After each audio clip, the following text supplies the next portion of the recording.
উনার স্বামী সন্তানকে ঘরের মধ্যে রেখে উনি ঘর থেকে বাহির হয়ে গিয়েছেন। উম্মে সুলাইম বলছেন, আমার স্বামী যখন অসুস্থ সন্তানকে রেখে ঘর থেকে বাহির হয়ে গিয়েছেন, আমার সন্তান এই সময় মারা গিয়েছে। আমার স্বামী যখন ঘরের মধ্যে এসে প্রবেশ করলেন, উম্মে সুলাইম বলছেন, আমার স্বামী জিজ্ঞাসা করলেন, হে আমার স্ত্রী, আমার সন্তানের অবস্থাটা কি?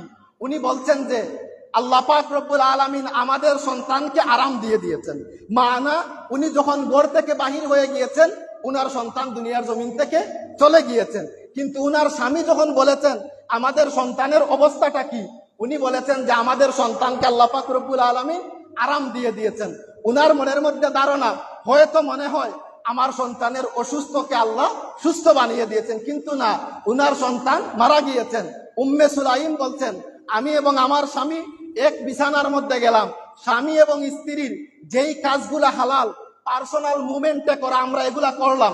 গোসল কার্য সারার পরে আমি আমার স্বামীকে বললাম, হে আমার স্বামী, আমি আপনাকে একটি কথা বলবো।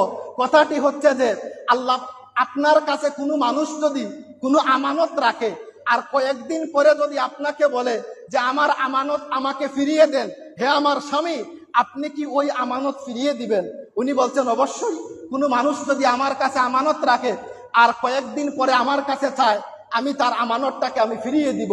এই সময় উম্মে সুলাইম বলছেন, হে আমার স্বামী, শুনে রাখেন, আল্লাহ পাক রব্বুল আলামিন খুশি হয়ে আমাদেরকে একটা সন্তান দান করেছিলেন আমানত হিসাবে, আর আল্লাহ পাক রব্বুল আলামিন খুশি হয়ে আমাদের কাছ থেকে আমাদের সন্তানকে নিয়ে গেছেন। অর্থাৎ এখান থেকে কি বোঝা গেল যে একজন মানুষের সন্তান যখন মারা যায় আমাদের অবস্থাটা কেমন হয়? কাঁদতে কাঁদতে অবস্থা খারাপ।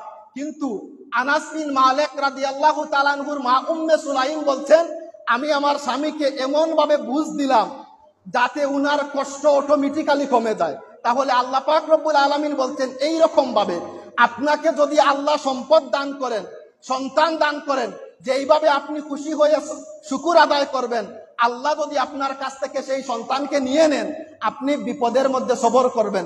যদি করতে পারেন, আল্লাহ পাক রব্বুল আলামিন বলছেন, আল্লাহ পাক রব্বুল আলামিন বলছেন, ফাআম্মা মান সাকুলাত মাওয়াজিনু ফাহুয়া ফি ঈশাতির রাদিয়া। কাল কিয়ামতের ময়দানে মিজানের পাল্লা যখন দাঁড় করা হবে, আল্লাহ পাক রব্বুল আলামিন আপনাকে বিনা হিসাবে জান্নাতের মধ্যে দিয়ে দিবেন। সুবহানাল্লাহ।